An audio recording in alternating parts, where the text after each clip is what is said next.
दो लड़के, एक का नाम रामू एक का नाम श्यामू, दोनों को मिठाई खाने की आदत। पैसा एक के भी पास नहीं। अब बड़े व्याकुल। एक बोला चलो मिठाई बनते तो देख लेंगे। श्यामू रामू दोनों सवेरे सवेरे निकले, जलेबियां बन रही थी। अब देखकर और मन व्याकुल हुआ। श्यामू बोला पैसा तो बाद में मांगेंगे, पहले खाने में बिगड़ता क्या है। चला गया। हलवाई जी जलेबियां कैसे दी? का 20 रुपए किलो। और ठीक है 250 ग्राम दो। खाने लगा। रामू को लगा कि इसके पास पैसा नहीं, खा कैसे रहा है।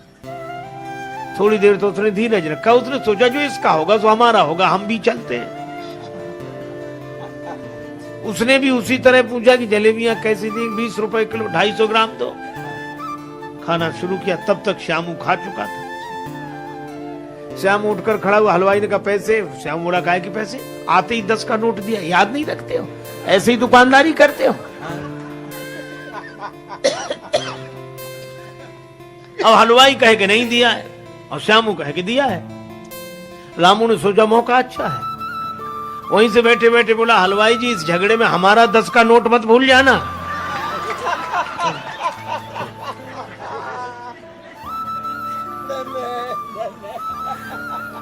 हलवाई ने कहा नहीं तुम्हारा तो याद है। उसने सोचा एक करे करे दो थोड़ी करेंगे, हमारे कुछ दिमाग में गड़बड़ी है। तो कहा भाई तुम जानो और वो जाने, हम तो अपनी बात कह रहे हैं। लेकिन जब झगड़ा ज्यादा बढ़ गया तो लोगों ने कहा कि भाई क्यों सवेरे सवेरे झगड़ते हो? रामू तुम बताओ। श्यामू ने कहा रामू से पूछो। रामू ने कहा कि वैसे तो हम किसी के झगड़े में पड़ते नहीं, लेकिन मैं सौगंध करके कहता हूं, राम जी की, कृष्ण जी की, गंगा जी की, जमुना जी की, जिसकी कहो उसकी सौगंध कर ले। जैसे मैंने 10 का नोट हलवाई जी को दिया, ऐसे ही 10 का नोट श्यामू ने भी दिया। मतलब ना मैंने दिया ना इसने दिया। एक सज्जन एक महात्मा के पास गए। बोले महाराज ऐसा लगता है कि आपके भगवान में कुछ अकल कम है। महात्मा बोले अहो भाग्य जो तुम्हारा दर्शन हुआ। कम सही है तो, कम सही है तो, हम तो मानते थे है ही नहीं। वो आदमी बोला आप संत होकर कैसी बात करते कि भगवान में अकल है ही नहीं। महात्मा हंसकर बोले कि उनमें थोड़ी बहुत भी अकल होती तो तुम जैसे कम अकल पैदा ही काहे को करता जो आज से तुम कम अकल करने। लेकिन भगवान भी इन अभिमानियों का ऐसा इलाज करते। एक आदमी ने अपने मित्र से कहा कि चलो एक नया विषय शोध करेंगे। अच्छा क्या? इस दुनिया को बनाने में भगवान ने कितनी गलतियां की? अपनी गलती आज तक मिली नहीं, भगवान की गलती। मित्र ने कहा वाह यह तो बड़ा मौलिक विषय रहेगा, इस पर तो आज तक किसी ने चिंतन किया नहीं, शोध नहीं किया। बहुत मूल्यवान कृति होगी है आपकी शोध की, शोध प्रबंध। चलो कलम कागज ले लिए। मित्र लिखे वो गलती बता। हर जगह देखे भगवान ये गड़बड़ी कर दी भगवान ने। क्या? एक गांव में गए तो छप्पर नुमा मकान था, उस पर कद्दू के काशी फल, बड़े बड़े कद्दू लगे हुए और बेल दुबली पतली चौड़े पत्ते। बोले लिखो परमात्मा की गलती नंबर 1 नोट करो।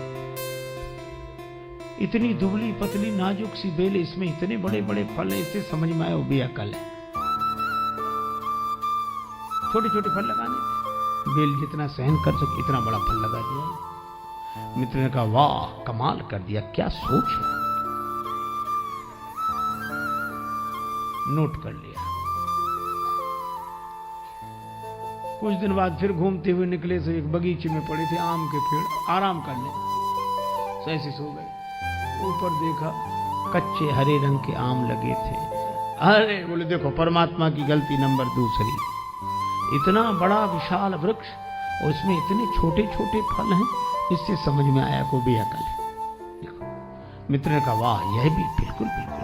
बोले कद्दू जैसे फल लगाता इसमें, छोटे छोटे फल उसमें लगाता।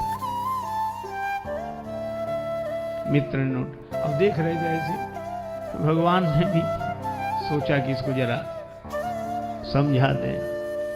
तब तक ऐसी हवा का झोंका आया, एक आम का फल टूट कर गिरा उसकी नाक पे। नाक जैसा नाजुक अंग और आम का कच्चा फल पत्थर जैसा कठोर, और आज के जमाने का आदमी उससे आम की चोट बर्दाश्त नहीं होती तो खास चोट क्या बर्दाश्त हो सके। इतने में ही तो मूर्छित हो गया वो। जरा आम, अब मित्र का कलम कागज छूट गया, पंखा कर हवा करने लगा। बोला डॉक्टर को बुलाएं, वैद्य को बुलाएं, कि हकीम को बुलाएं, कि हवा करते रहें, कि पानी पिलाएं। वो आदमी बोला कुछ मत करो, पहले दोनों गलतियां काट दो, एक भी नहीं है। क्यों? बोले भगवान ने अच्छा किया कि इतने बड़े बड़े फल नहीं लगाए इस पेड़ में, नहीं इतने से फल ने तो अधमरा कर दिया, ऊपर से उतना बड़ा फल गिरता तो मामला ही साफ हो जाता। भगवान मानने को तैयार भगवान।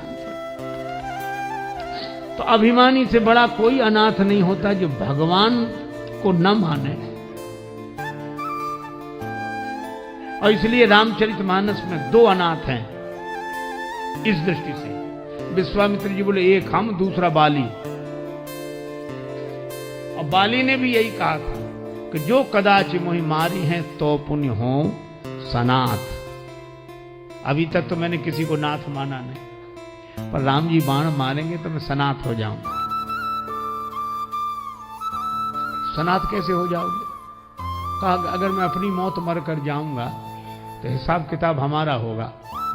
कोई कहीं अपने ढंग से जाए तो सारा इंतजाम उसे अपना करना पड़ता है, और कोई भेजे तो सारी जिम्मेवारी उसकी, यहां से लेकर वहां तक का इंतजाम भेज तो तुम रहे हो।